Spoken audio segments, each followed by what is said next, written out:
Ramogi juango ya rekino machiegni Kingi makauno wasiduoko kendo kama koro wanona ne wechegi mago motenore kod mago maka Kingi. Gichal nade nyaka sani Ramogi juango ne gin sigana mano ikuno chieng' manyoro ka otenore kod Limbe makoro chako pacho kamano chako odiochieng' manyoro mano mabende ringo nyaka tarik 3 dweni mar 11 oko ne yawe maber ahinya odiochieng' makawuono to mondo mi ochop kare antiere kae kod jalonyo wechego mago mag tudruok kod pinje ma oko mano weche mag diplomasi mabende wade bedo kae ka warango ni e kinde ma magi timore en ber mane ma pinje gi nyalo bedo kae ka yudo achiel kachiel antiere kae kod Wycliffe Nyafwanga mabende kaluwore kod lony mare ka onang'o konwa ni anto ne tarubin mane kinde ma limbe gi timore kaka ji onego bed ni kawo limbe machalo kama ten gweth machalo nade oganda jo Kenya ka wayudo limbe kawuok kuom Kingi Charles Maradek kaachiel koda ka Malkia mano Camilla mano ma pinjego mago mag Ingereza arwakni machiegni Wycliffe Nyafwanga yarekni machiegni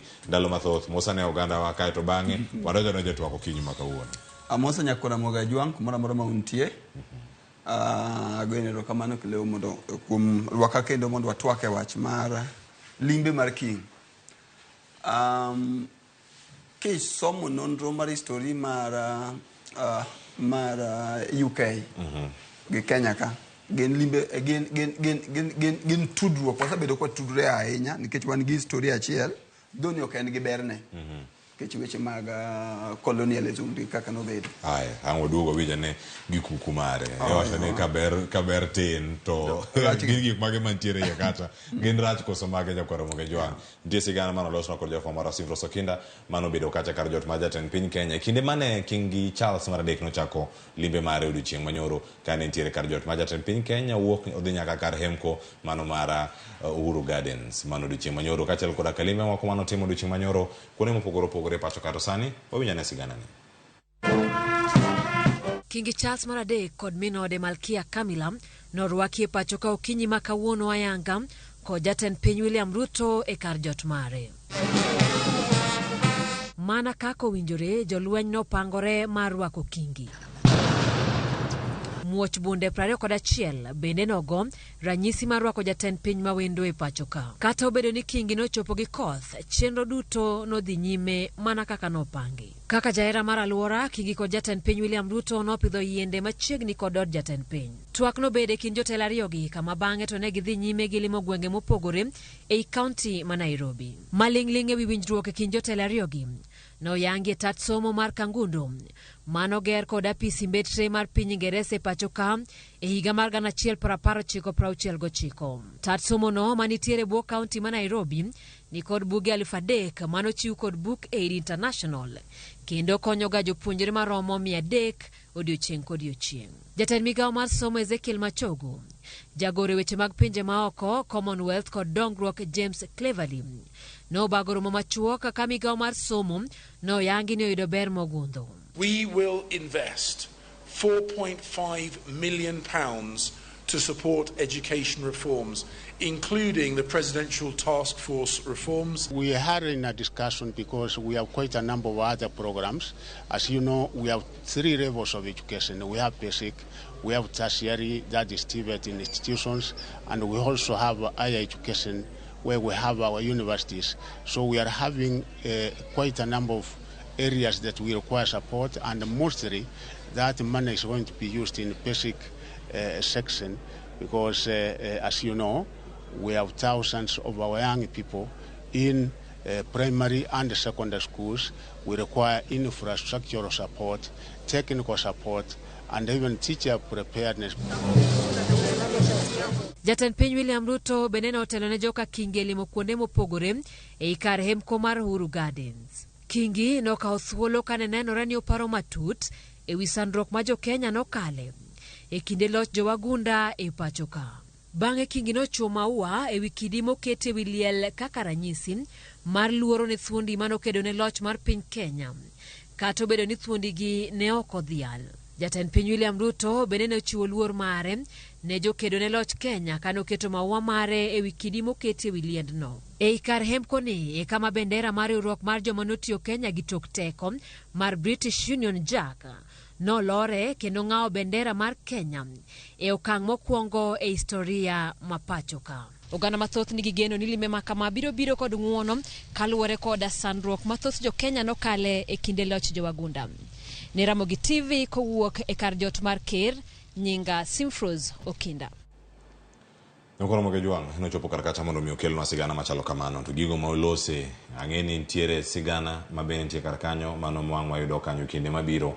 To kata kotenore gi mano, biro ma jatend Commonwealth, mabende en Kingi, mano ma pinyno ma Ingereza, mano Kingi Charles mar adek, kod Malkia Camilla, tiende nang'o ne piny Kenya, kachiel koda ka pinje mantiere Afrika ma ugwe. Kata kodoko ni piny Kenya, mane piny mokwongo, mantiere Commonwealth, ma olimo bang' kosebedo Kingi. Wycliffe Nyafwang, koro achaka to akikanyo.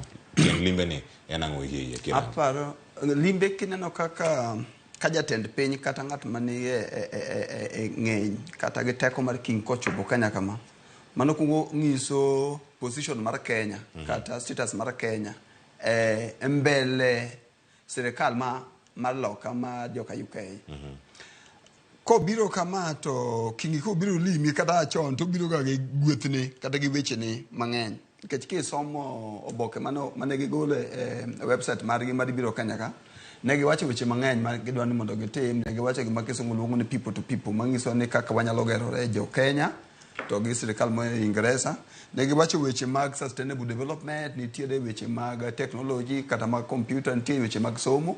Ineno ka nodhi olimo library, nitiere weche mag ohala, nitiere be weche mag diplomacy, weche mag visa kata tudruok e yore mag technology.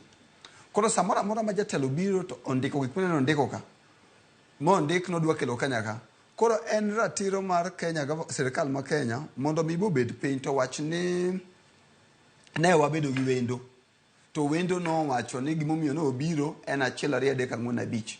Koro e diplomacy kata kama kisungu luongo ni international relations, ka Kingi osebiro ma Kingi wacho ni na biro mondo mi wabed gi ratiro kata bariwre achiel e weche mag dongruok. Gima dhi monengo bende luwe en ni ji bedo piny, sirikal bedo piny, to kisungu luongo follow up. Owacho ni Kingi no biro limowa. Koro en gima monengo dang' watim mondo wa benefit kata wayud konyruok e yore mag biro mar Kingi Kenya ka. Weche mana wacho ne ng'eny, kani somo boke ne gin weche mag kima kisungu luongo ni mutual prosperity. Mutual prosperity en gima ne maber ne UK, maber ne Kenya be.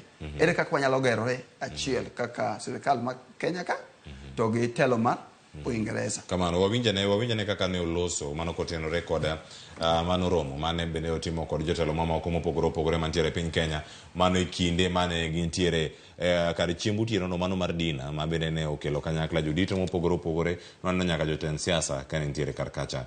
Jatend piny Kenya William Ruto ne oloso kanyo kachiel koda ka Kingi Charles mano mar adek, mano e dina maka mano bage kar jot ma jatend piny Kenya mantiere buore Nairobi. Winjane kaka ne giloso kato bang'e Wycliffe Nyafwanga mana ka mikele no ang'o kwany gi kanyo gigo mane giwacho kotenore kod limbe mar Kingi Charles mar adek kod Malkia Camilla e pacho ka.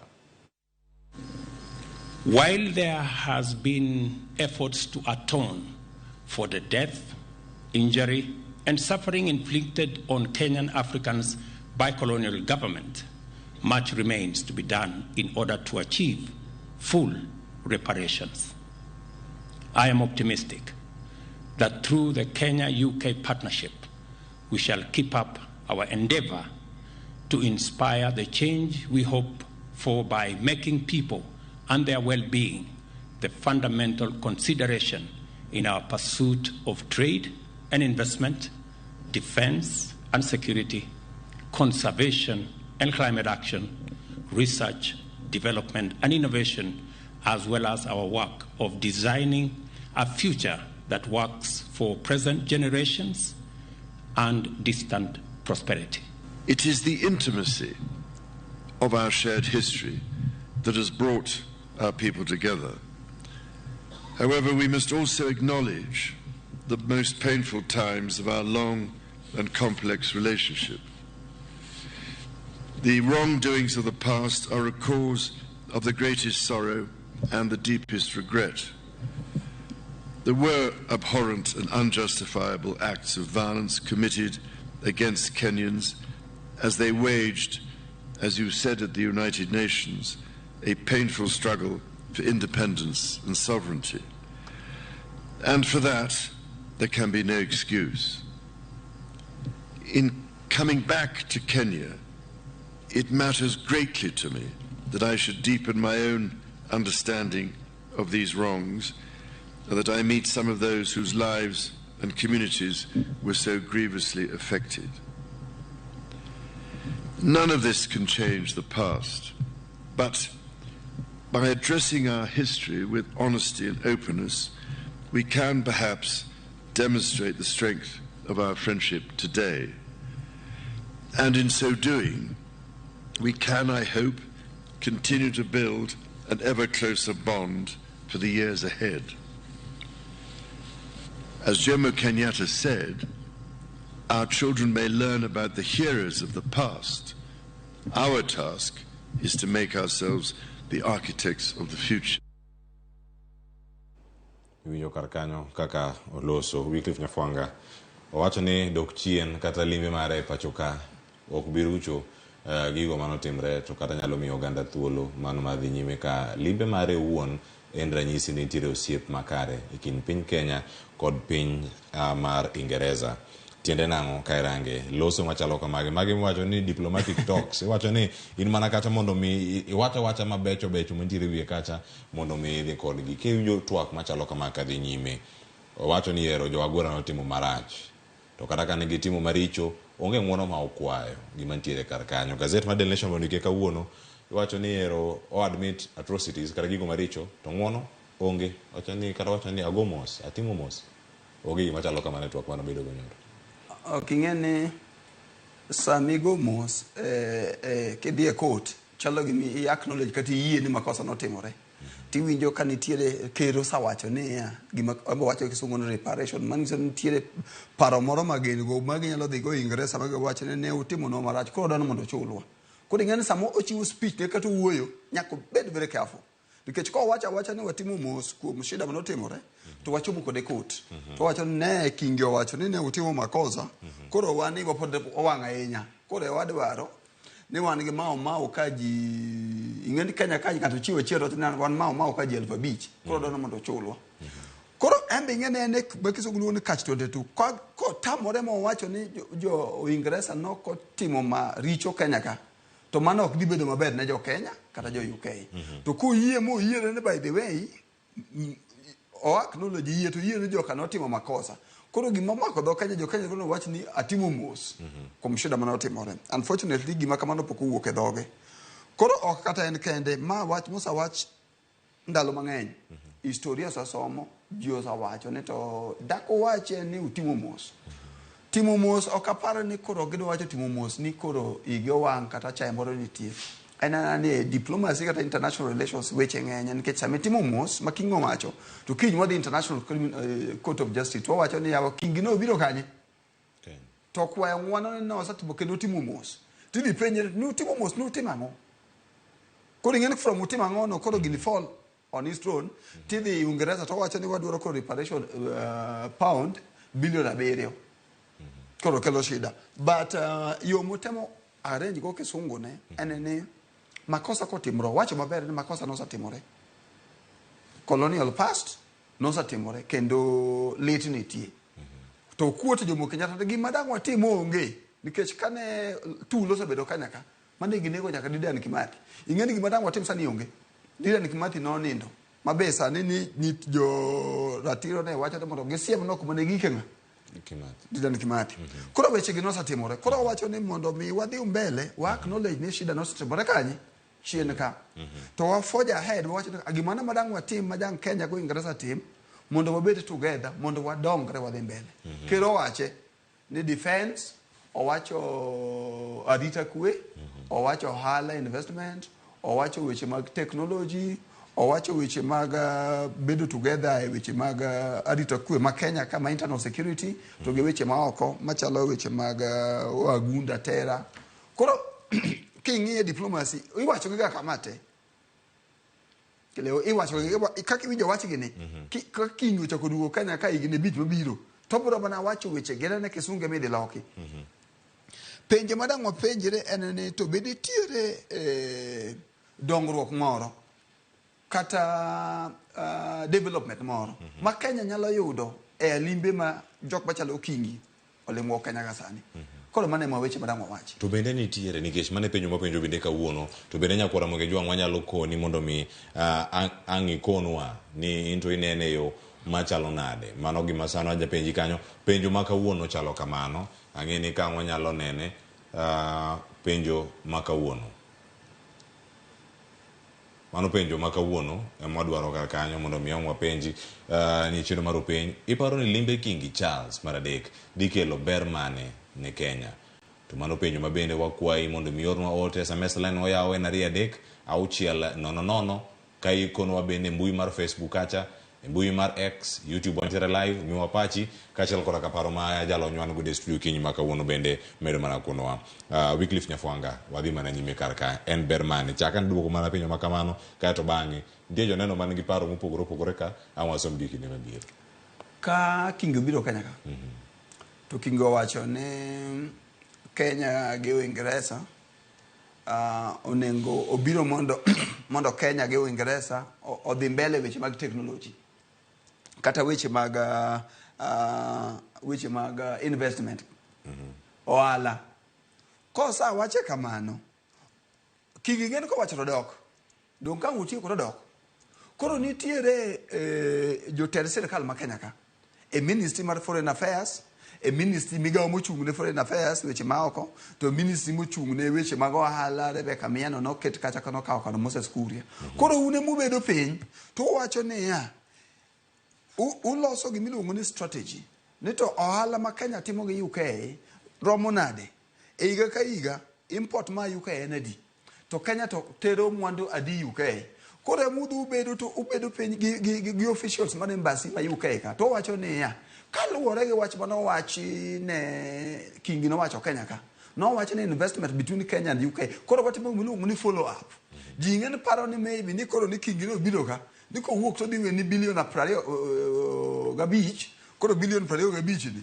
koro ng'iewo go ne jo Kenya chiemo kata med ne jopuonje mshahara kata ng'iewo go yath hospital ok tim kamano diplomacy ok timre kamano statement kata commitment mo wachi ma Kingi wacho koro u act kata utiyo gi statement kata wacho ne for example technology aneno ka jok mano biro gi Kingi wacho maber ni gidi kao pounds million 4.5 area mar education area mar somo koro ngene na wache kamano koro migawo mar somo ma Kenya ka ema chako tudore achiel gi sirkal moro Uingereza mondo gihakikisha ni ya methods mo Uingereza dwaro mondo pesa cha donjego pesa donje Kenya ka mondo kony migawo mar somo mondo somo time nade somo dhi mbele koro adwa nyiso jopiny ni weche mag diplomacy kata weche mag Kenya gi piny moro amora ok tim kamano adwa miyi gimiluongo ni case study ndalo moko ne Prime Minister mar India panen Modi nobiro Kenya ka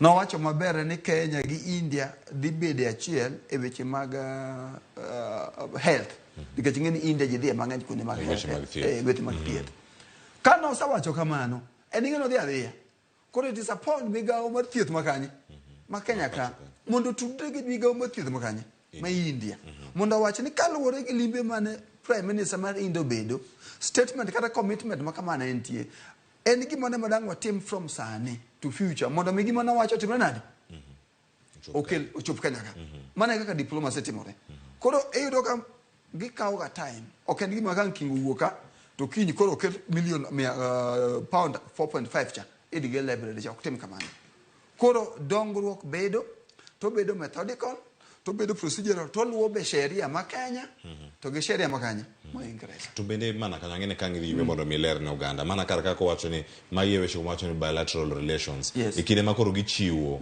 paro mopogore kama gintiere karka nitiere gino kaka Uganda nene kata public perception kaluwore kod limbe machalo kama kod singo ma ichiwogi nikech jopiny to winjogi kendo japiny ko winjo ni nitiere dola kata pounds maromo kane koro gin jo Ingereza pounds maromo kama gema koro giketo sector achiel kata mar bero wechego mag somo mag keto mwandu bero mago mag thieth gik mopogore mag timo japiny okete pache yo machalo nade kata tok limbe mar Kingi nikech ne kodhi wacho ni ero no wacho ni ka idhi yaw gini mondo mi oganda yud resruok to pod ok wanene bende oganda wani kod ng'eyo mar gik ma kamago to nego bed ni miye thuolo marom nade ponono to piny Kenya nigi capacity mar follow up kata mar luwo chenro mopogore opogore ka bang' singo abela ikosechi ne watimoga ndono kata research weche ma kisungu luongo ni follow up follow up jatelo machon manochung' ne unikitade miluongo ni Mukisa Kitui nowacho wach moro ndalo mane Jack Ma nobiro Kenya ka Jack Ma noa Kenya ka to Jack Ma odhi Rwanda to Jack Ma odok piny kuma ne ya China to Jack Ma no promise kata nochiwo singo Kenya ka e Africa ka nodwaro ni mondo ohala ma jo Kenya timo mondo ger kata ohala ma Africa timo mondo ger mondo bed maber mondo bukete Alibaba mondo jo Kenya bobedi kinyalo us gige wakanye mbui to dhi Rwanda Rwanda kano osechiwo promise to ker mar Rwanda miluongo ni Paul Kagame nowuok moth odhi China manyo Jack Ma Mungisa Jack Ma ne to gima ne wacho cha a follow go up koro Rwanda dang bede achiel nade gi Alibaba mondo mi gima ne wacho cha oketi ang'owa ochopi koro there is nitiere pogruok e commitment to gi follow up koro Kenya nigi capacity koro ok ni Kenya be nyalo the issue be en gi goodwill be wan gi goodwill anene ya chuny mar luwo gima nowachi mondo chopi koro kae ema wan gi midhiero goodwill ma Kenya ka onge ketimo Obama kano biro Kenya ka ne nitie sangisi mar Modi manono osatimo case study no sabiro ka president kata edhi ng'iyo kata obed mana China kata obed mana high level delegation mangiso ni ok president ok nya biro but onyalo oro joma teko gi ni mbele makonya no Kenya ka to en ranyisi mar ker kosa biro no chopo ni thupga to gimitimo ne ya ubedo to timo giluongo ni follow up ere kaka gima ne chik ne promise mano chiucha ere kaka dongo implement koro an anyalo wacho ni ya japiny kik expect kata chik ite ni Kingi no wacho ni dwa gero library koro odak bute Eastland Library ja koro rito ni kiny gokinyi pesa osebenade osamwangi namba machielo enene pesa mar Uingereza ga Amerika kisungu luongo ni trigger enok inene gimotime mi benefit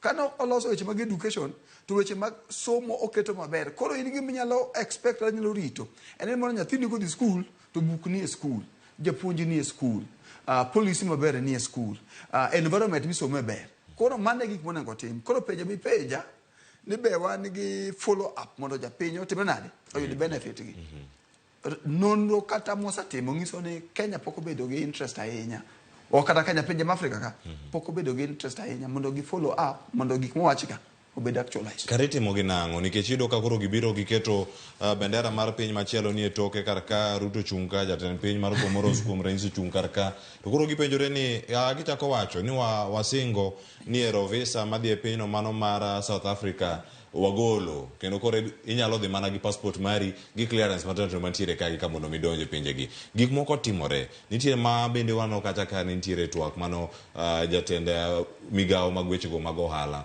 mane pinyno mano mar Amerika ma bende kano timo limbe pacho ka mana toki thuolo machuok mano tokiero maka William Ruto sedonje telo nitie singo mopogore opogore ma ichiwo to kiwacho ni piny Kenya kata ka achiel kuom pinje moko mantiere Afrika dwaro mar luwo gigi moro ne dier numiwa singo ni bende gik moko sechopo jatend piny Kenya no singo kacha ni wuodhe ge madhi oko ok gin moko manyalo wacho ni gin lalo pesa jo Kenya te odhi manyo ne jo Kenya tich mano kama gintiere oko kacha gi thuolo mopogore opogore wanene koro mo gi jatend tije mar Google wane kacha mar Apple wanene kacha gi jotelo mopogore opogore ka nitiere piny Amerika koro onego lugi e yo machalo nade to ka ichiwo singo gi ichiwo gi mondo miyo mora moro gande wacho ni gin public relations ma okende gik mantiere kacha to singo kichiwo ga to seche moko yudo kichiwo gi ni goodwill nikech Kenya gi pinje machiwe kata machiwe ne gimiluongo ni capacity to nitie kisungu motigo ka ni mutual prosperity mangiso ni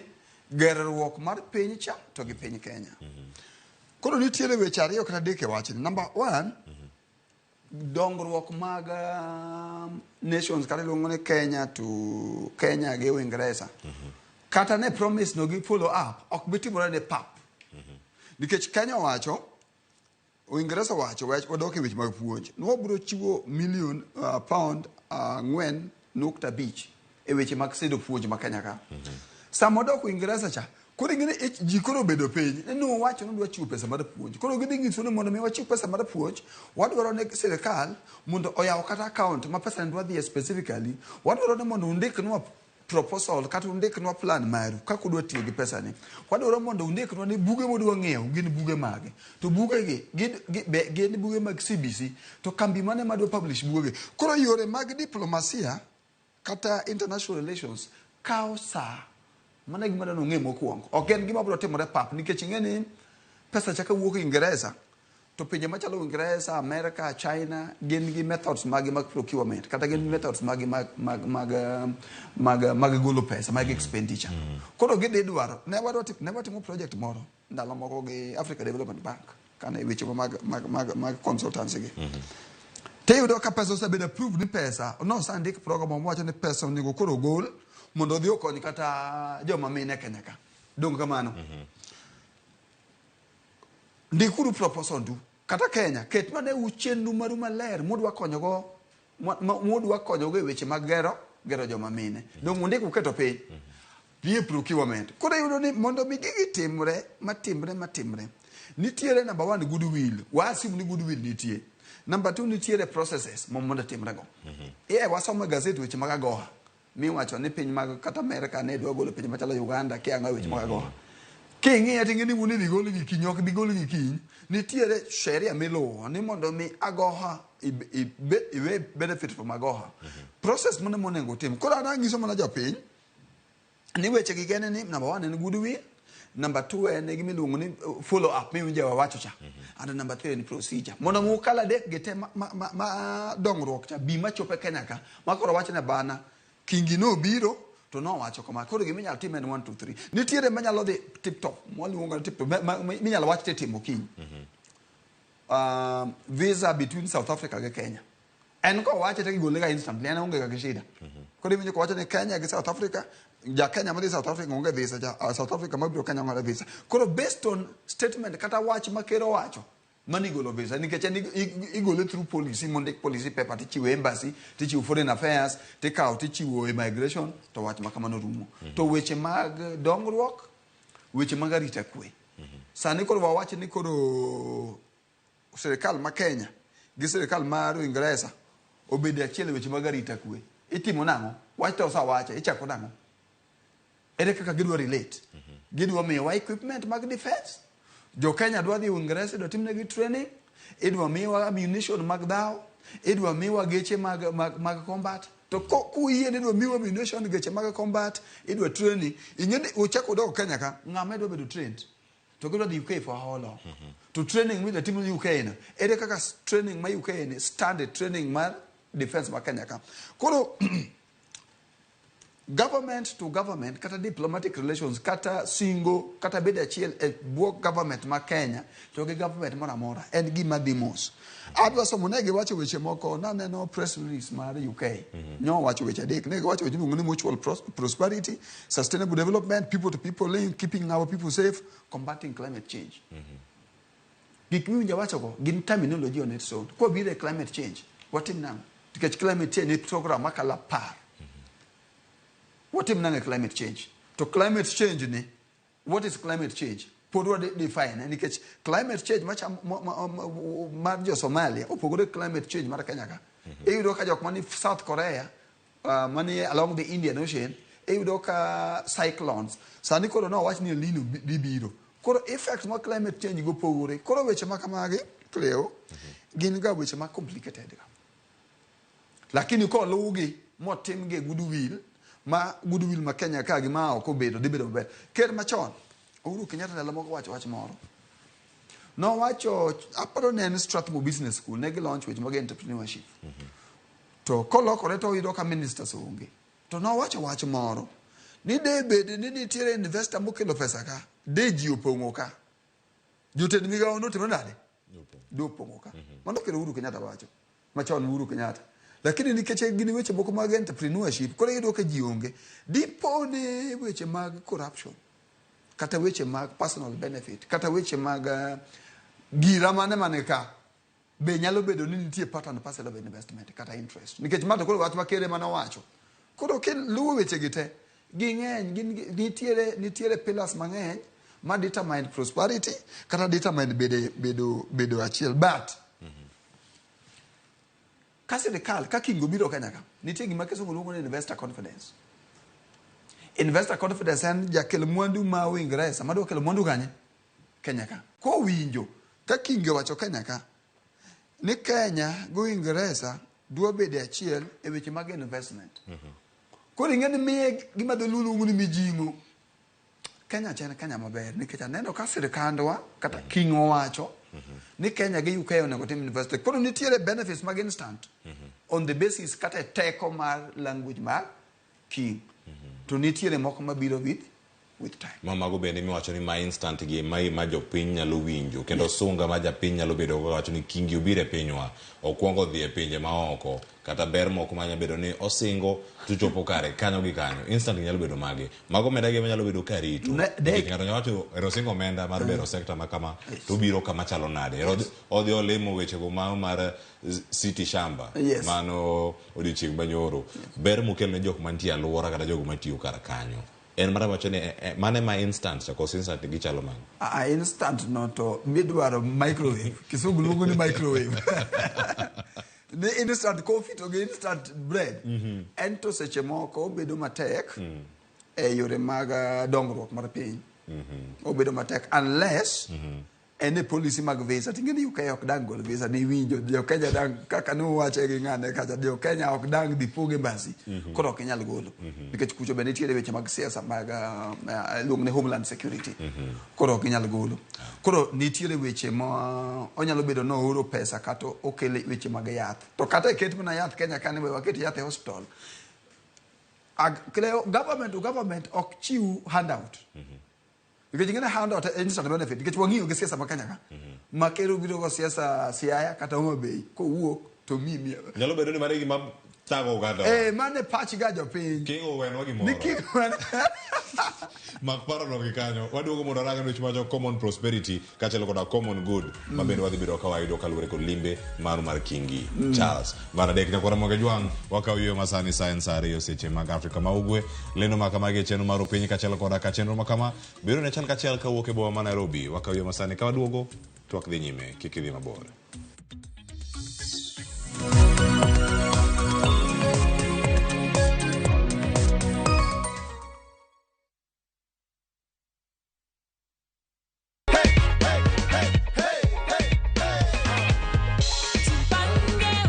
This is 500,000 and you are our lucky winner of last week. So umeamini sasa?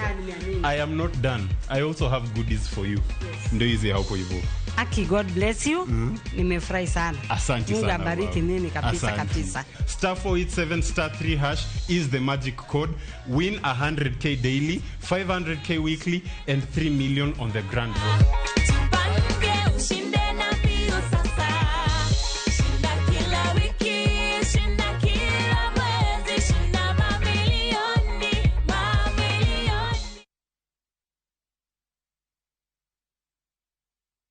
Ageno ni ano kawiro makeup mang'enya hinya. Angadio ni nitiere nyako kae momoria hinya. Introducing Kundali Bagia in Luo. This is a story of two sisters who lost their father, and in their quest to find their mother in another town, they find love.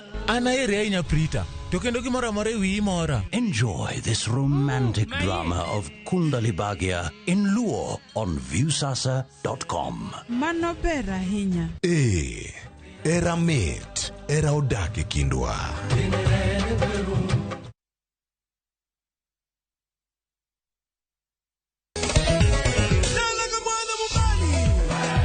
Ngoma Uwake en od jothum. Ngoma Uwake akelo ni mix mopwe. Reggae, ja, Rastafari. Always listen. Tuaf gijo thumbe nyakura mago janka mora magintie. People crave is the different. They crave the exotic. Yeni kila thumbe kare. Kama nene edition. Benga kaluka Cha beach nyakura magajuang sukus kamwati memana kama. kete mana ngoma wake nyinga en Papa Vike wuok tich ariyo tich adek tich ang'wen tich abich saa 10:15 nyaka saa 12 warom.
Machiegni kendo nyako Ramogi Jwang' mana mondo mi wapar ni weche gi gin mage. Mago gin moko mantiere kar kanyo achiel kachiel. Mano ka waluonigi mago ka otenore kod wechego mago matimore okinyi ma kawuono. Iwacho ni watu wake okinyi ma kawuono gin magi makoro bende wakeloni achiel kachiel mondo mi wapenji penjo. Mano wapenji kata kwa wakoni kanyo ni bende limbe mar jatend Commonwealth kata Kingi Charles Maradek dhi kelo ber amora amora ne jo Kenya. Mano penjo mantie kar kanyo mwami kendo wakoni mondo mi medwa paro mopogore opogore. Rupenyo kiny makao ne paro ni limbe Kingi Charles Maradek dhi kelo ber mane ne jo Kenya. Nitiere ote kachiel koda kaduoko ma opogore opogore mantiere kar ka makoro wanyalo yudo kar kanyo. Vincent Draxler mawacho ni oge ber kanyo kata matin. Ruto consider himself more valuable than jo Kenya. Wacho ni how many times those people have come to Kenya yet nothing they are giving out ero. Giving out no angi konwa. Let no Kenyan be fooled. We are tired with this government. Jiol. Wacho kamano. Ero kamana inya kuom ote mari. Lucas Onyango. Wacho ni organizers ema dhi winjo maber. Gidhi dhodho mana mor kich. Aya Lucas ote mari ochopo. Willis Odembe wacho ni morning Cleo gima wuoro awinjo ko wacho ni Kingi owe chiemo to ji te owe chiemo. Letnde. Wasiemo na mamako Willis Odembe. Koweyo to weyo ji ochung'te. Irene Onyango wacho ni boys nong'eyo chambua matters diplomacy joluor yek yote. Aya poch gi pak choponi kanyo. Wycliffe Nyafuanga ntie mamoko mapontiere karaka yena mondo miakale ote makoro ntiere SMS kachel koda mago mag SMS mantiere karaka. Wacho ni wanodwaro ni Kingi otigi connections ge mondo mi okwongo kony manyo kama Dedan Kimathi ne oiki mondo waike maber. Mano ote maro Jwang' Atari mbui maro mar Facebook. Judith Anyango Oduko wacho kanyo ni morning Ramogi watching live ka wuok Rongo. King Charles visit kod jaode wacho ni the contrary. I don't think it will bring any difference in our economy that's already crippled. Wacho ni Kenyan shillings against US dollar. Wacho ni where the king is coming from. Wacho ni it's in the dead end. Mano gimo wacho kar kanyo kendo odhi nyime ko wacho ni again magi gin jokoloni kata wacho kanyo jokoloni. Wacho ni they are part of the problems Kenyans are facing. It's a question, it questions, it has questions of doubt. Mabende wacho mbele kanyo ni ere kaka Kenya, wacho ni Kenya, the Kenyan state under Ruto has again spent taxes in the initiative that will not bring any change to Kenyans. Odhi nyime ondiko kizungu mang'eny kar kanyo. Judith Anyango Oduko erokamano nyakuomote mari. Dan Charity wacho kanyo ni onge lokruok madhi bet.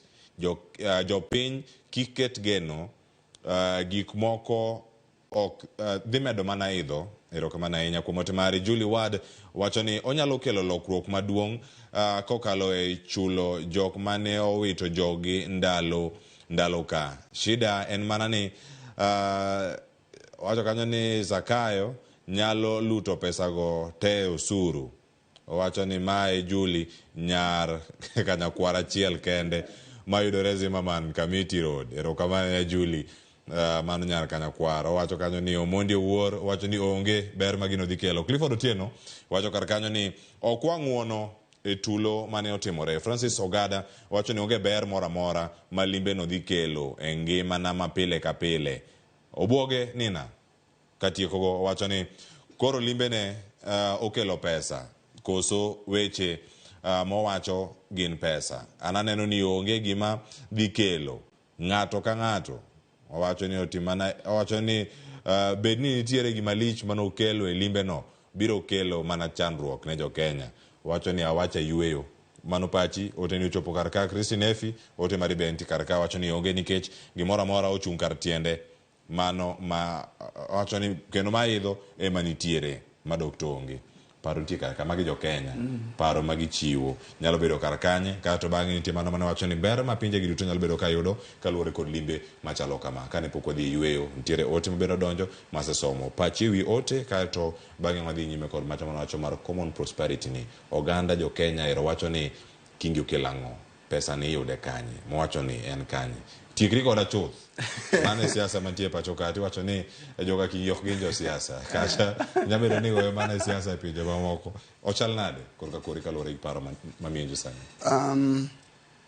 Thoth ji paro ga mana kaka nowacho cha nikech piny ka piny nigi ma kisungu luongo ni values mage kata norms mage. Koro Kingi kano biro Kenya ka tiyudo ka seche moko ne wan gi culture mar gonjri koda mondo adhi kata tikri koda. Koro jo Kenya penjo ni to kaka Kingi donjo ne nitiere ber moro modhi kelo. Koro thoth ji winjo ka wacho ni onge to gimomiyo giwacho ni onge giwacho ni onge ni gitimo tim marach kata ne gikia to giwacho ni onge strategically nikech sama Kingi obiro Kenya ka Kingi onego biro ni wa timo nonro gik ma Kingi kelo to gik ma Kingi kelo gi onego bed ni kelo lokruok e ngima mar dhano. Koro ing'eni sama Kingi okelo gi Kingi ok bi kelo gi kosa kelo gi kata ni technology ni education ok bi kelnu kokelo weche mag improvement of education kata na book weche mag somo e CBC ni ok bi ndiknu ni ma wuok from weche mag Kingi ma ibro ndik ni Kenya government kaluwore gi there is a bilateral relationship between kata riwruok Kenya government gi UK mo oketo books momiyo ji somo. Koro ini nyithindo mbele ni dhi sikul book ni kanye book ni e school but nitiere gimoro ma very important ka e yore mag dongruok. Inyalo paro ndalo ma babo no biro to biro dhi olimo nyamine NGO moro mane manotimo cha Masiaya. Koro nitiere messages moko ma bedo sent kata nitiere information kata paro moko ma donjo ga ne to ko Obama nyalo dhi matim gini Siaya. Nitiere ng'at moro manie Amerika ma nyalo timo manie e pinje mamoko wawenyo to Siaya ka en kanye. Nitiere ng'at moro manie UK sani ma sama no winjo ni Kingi ma margi ni Kenya to nyaka odhi otim nonro to kara Kenya en ang'o. Ing'eni nitie pinje moko ma nyiso ni Kenya wacho to Kenya en ang'o. En Nairobi to ng'eyo lakini Kenya timo nade okia. Koro ni loko paro nyalo miyo ng'ato kel ohande Kenya ka.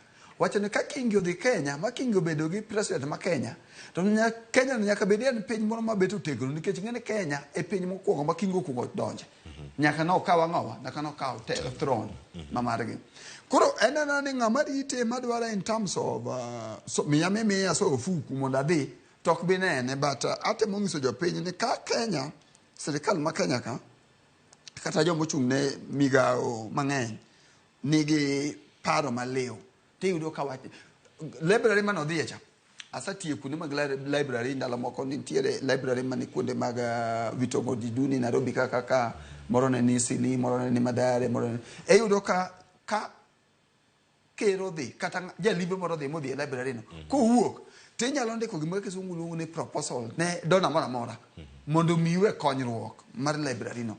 Koro nitiere rieko moro e image moro ma biro Kingi ka kelo ma Kingi ok nyal mi pesa no mi kata kelo konyruok lakini ka in gi wich paro maliw tinyalo tiyo gi biro mar Kingi ka mondo yude konyruok lakini culture mar iwe na ngocha en ok bi timore ka. Koro en ni sirikal nikech nitiere Ramogi TV winjo nyaka joma nie sirikal. Koro ng'at ma ne sirikal mo wacho ni biro mar Kingi no promises mage en ang'o tere kaka dong wakaw gika waloke policy mondo wa father kata wa increase communication kata wa bede achiel gi UK koro kendiko policy paper kata sani wan wati joma tiye international relations and development ka chieng' moro ndiko paper da moro kadwaro go konyruok moro ing'eni kaka wacho mar biro Kingi Kenya ni Kenya is a stable country sani makata Kingi ma UK nolimowa mano wacho ni which ma UK gi Kenya ka en gima kisungu ni sustainable development dogi koro ka ng'ado pesa British embassy to kisungu bane matiyogo sustainable development kaluwore gi limbe mar ng'a mar Kingi koro en tiyo gi wich lewen tiyo gi wich wich makama wang'e maber ni Kingi kendo en ranyisi maber mana duchi manyoro kano bire pacho kae ne okono oganda nitiere paro mopogore opogore mantiere kar kanyo mano opidho yien kaka ranyisi ni limbe mare bende otimo pacho kachiel koda ka lwenje ma en miro osebedo kacha ka odhire wechego mag lokruok mar kor lwasi ka en achiel kuom gigo nitie paro mopogore opogore kaka kendo Wycliffe wasebedo kode etwa kaka warango weche mag lokruok mar kor lwasi bende kaka inyalo time e pinje mopogore opogore nitiere COP28 mano madhi e pinjego mag jo-Arabu kendo mae kumoro bende ma pinje nyalo bedo kata kamanyo niere kaka wanyalo bedo gi projects wa ka yudo yuto mopogore opogore kata manyalo miyo oganda ochak projects e kor gwenge ka gisendiko proposals machalo kamagi e kinde ma gigi timore oganda penjore ni mana kama Kingi olimo cha emoyudo ber japiny mantiere piny kacha kata Kingi nowacho ni wan wahero mana daher mar chwalo weche mag lokruok mar kor lwasi mondo mi oganda bende owinjie makare gitime yo machalo nade mondo mi ginene tudruok mar limbe mar Kingi pacho ka chopo ne ng'at moro mantiere ka puothe mane kaunti ma Kisumu e gwenge ma Nyalenda kata chopo ne ng'ato mantiere e gwenge ma Reru Seme yore ng'ama chopo ne kata gwenge mantiere Yogo mano kaunti ma Siaya jogi mantiere wuotho gik Migori gidwa ng'eyo ni limbe ni ochopo no piny yo machalo nade kata weche makoro kako trickle down iwacho ni japiny nyaka winje limbe ni to gin jotelo ma Nairobi mane gima giwacho sani kate ote limbe ni jotelo emadhi iwacho ni dhite mango mar mor kich ema gidhi bedo kata ka githodho iwacho ni ere kaka japiny ma piny cha nyalo bedo kod ber kaluwore kod limbe ni mokwongo kidwa ne yud ber e yore kaka iwacho wach mar climate change kata weche mag kor lwasi nitiere iyudo ka gwenge ng'ama dwa nyalo chiwo pesa ne ng'ato achiel onge koro ji ni e cooperative nitiere program moro nyako moro mayando obiro ka e weche mag daktari Nancy en expert e weche mag climate change iyudo ka kidhi kata Homabay kata Migori nitiere kijende moko manie group moko mag pidho yien wawach kamano ni wan wapidho yien wan gima watimo ka nitiere jok mapidho yiende kidhi kata na Siaya ibiro yudo gi Homabay yudo ka jok moko nigi organization moro gi riwruok moro gi moro matin mar pidho ang'owa mar pidho yien koro e riwruok ni mar pidho yien ni emunyalo bedo piny to wacho ni ere gi mane madang konyruok mane madang wayudi e limbe mar ang'owa mar King Charles Kenya ka koro bedo piny tu undiko gimoro machalo kata na proposal moro tu kosandiko gima kama tu wuoro kata ne embassy mar UK kata iwacho ni wan ng'ane wan gima watimo Homabay chwaka wan wapidho yien kata gima watimo wawuotho to wapuonjo community mondo kik go maka koro gik go maka ni nikech go maka ng'ado yien desertification ema kelo arocha mar kor lwasi koro wan wawacho kaka jomani Homabay ka wakwayo uni kaka joriwruok mar vijende matimo kama wadwa no pidho yien gi mang'eny mondo wakel lokruok e weche mag ang'owa e weche mag kor lwasi tundiko proposal ni maber timanyo kumiore to ka un gi yabe tiyudo ka joka wacho ni by the way ka Homabay yien osang'ade ahinya to jogi pidho yien manyiso jogi timo gima maber koro wabet kod achiel wan gi mine manie e groups mopogore opogore ang'e mine manie groups kata na Homabay chwa ang'e mine manie groups ma kata gavana Wanganet keto together e kuonde mag iyudo kata chiro mana yawo aked mag ungacha iyudo ka ji nie groups bedure e groups moro kusebede groups moro to konyo bedo mayot nikech koro Kingi kobiro to Kingi chiwo gima kisungu luongo ni policy direction owacho kamano kisawacho to it is up to sirikal ma Uingereza mondo mi hakikisha ni gima Kingi owacho cha otimore nade otimore mumane wacho ga ni where the word of the king is there is power ka Kingi owacho kamano nitiere teko e weche ma Kingi wacho Kingi kosawacho to tiko kamano koro ng'at mani Siaya ng'at mani Homabay ng'at mani Migori ng'at mani Kisumu jok bed ma joma wigi liwi bed piny wacho gima Kingi wacho ne anyalo konyora nade at a group level lakini kwa rito ni mondo investment ma Kingi owacho kata riwruok mane sirikand UK gi Kenya ka odhi mbele inyalo yito mang'eny. Nitiere gimoro aneno iluongo ni chevening scholarship mimiyo ga ji UK miyo ga ji Kenya ka mang'eny inyalo bedo chevening scholarship kata fellowship midhi UK mibed kata higni 2 tim kata master kata tim whatever gimidwaro. Koro samise winjo ka UK owacho ni Kenya dhi bedo achiel gi education gi weche mag UK. Koro en timo nonro kaka kleo ka be nitiere scholarship moro ma UK miyo jo ang'owa jo Kenya tibedo piny tidhi apply. Koro ing'e sami apply ne inyalo ndiko inspiration ya apply based on speech manotimo gi ng'a manotimo gi Kingi Kenya ka nitie iketo kisungu ni mondo miamba dhi ayude abed gi rieko mang'eny mondo abi atim sustainability cha Kenya ka. Ibinjo ka ndike bedo mayo. Kore duoko sustainable development cha. Gik mo wacho cha. Gi common prosperity. Gi common prosperity cha. Kisungu. Emo miyo kora dwari kanye. Emo miyo dwaro scholarship adhi UK. Mondo mi akel dongruok Kenya ka. Kaluwore. Gika ng'ano wacho. Limbe mar Kingi. Kingi nyowacho ni sustainable development. Kora adwa dhi timo sustainable development chevening Kiang'owa University UK. Scholarship ng'eny kedhi online. Mondo kaduwo Kenya ka to mondo abed gi teko mar implement climate justice. Koro en ibede bedanga Maria ko kirit ni koro ni Kingi ni koro warit ni Kingi biro warit dongruok kapana. Kata joma ni serikal kaka bija kaka nosa deni. Ibiro manywa ni to Wycliffe kaka Kingi no wuoyo cha ere kaka odong mathoth kich mor kich winyo wacho. Kata joma ni serikal time kamano. Ere kaka odong mathoth kich tabiro ng'isa ni ng'eni Kingi wacho something like people to people culture. Kore area mar culture ni wa design project mane mondo wa link gi wach mane Kingi birogo mondo wamany go pesa UK. Kore ing'eni kirito ni mondo Kingi kel technology sani nitiere grupi mang'eny ma kaka ndong' na wach ma technology. Kore nyalo bedo ni un gi groups ma kuonde mag slum to go diduni kaka Oruma in Kibera in Kakure.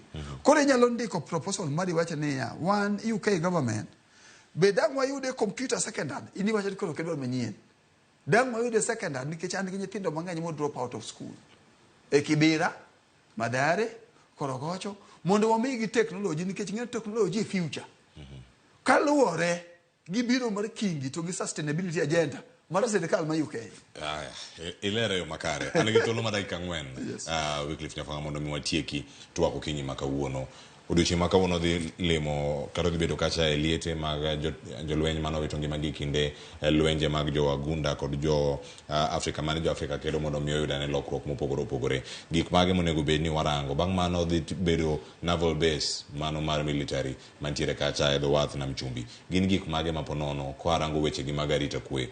Security cooperation mage kin pinje ariyo mano ma Ingereza kon pinyno mar Kenya kachil koda ka wach mari mugik nikech nitiere paro mapod mienjo kuonde mopogore opogore limbe mar jatelo koro kata kirango long term partnerships kata kirango ni e kinde magoro ka gidhi nyime kaka piny Kenya kod pinyno mar Ingereza gibede okang' machalo nade kama na thuolo mar dakika achiel kanyo to watieka kaka tiyo wach mari mugik weche mag colonial nosetimore Kenya ka Kero sawacho, Kingi bo sawacho. Koro wan sama Kingi obiro ka ngodhi weche mag naval base nikech ng'endo batuk iluongo ni British ni Kenya, Army ni Kenya. Batuk ng'eny Kenya ka kweli. Koro security between Kenya to gi Uingereza en gima very strong. To kendo jo Kenya miyo jo soldiers ma Kenya ka training e yore mag rito kwe. Koro mano odbed dhi mbele kik mondo kik shido bede.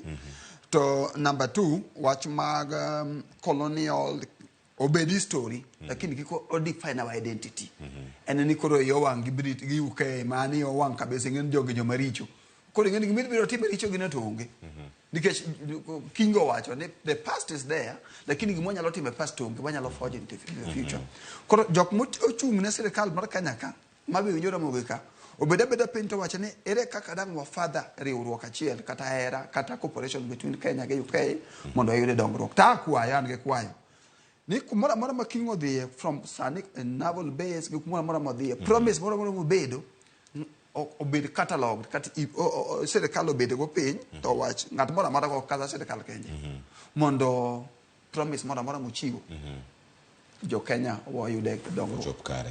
Agoni kama Wycliffe Nyafuanga. Agoro kama. Nyakora Ramogi jwang' mano Wycliffe Nyafuanga jalonye weche go mag tudruok kod pinje maoko mabere nigi lony mare ka okinyi makawuono watu wa kendo warne mana rango niere kaka limbe mar Kingi mano Charles mar adek dhi kelo ber mane ne oganda jo Kenya. Ote madasomo ka mogik kae lora kar kae Ruth Nyathi Ochieng' wacho ni ber odhi kelo mana ne jotelo mano ka oloso kar kanya yudo teno kendo owacho ni jotelo mathurka ema dhi yudo mathurka donge waseneno mano ka oseluong moko kuomgi e dina. Owacho ni mwananchi wa kawaida onge ber moro geno onge. Ruth kawuok moja Nyakora Ramogi jwang' na kelo ni twak okinyi makawuono e cheno mar opiny. Nyika Cleophas Oluoch jakisumo Kanyakwar mokeo nyaka sango bed machiegni ni mar sani sa osekalo dakika 24 tok saa 2 wadonjo e tedo gi chiemo ko nyawado jalieta. Kik idhi mabor, Joyce Oduor bende oikore malich ahinya gi chenro mar Mbaka Oromo. Ikete mana kar kae. Oriti masani mbed neno Ramogi TV.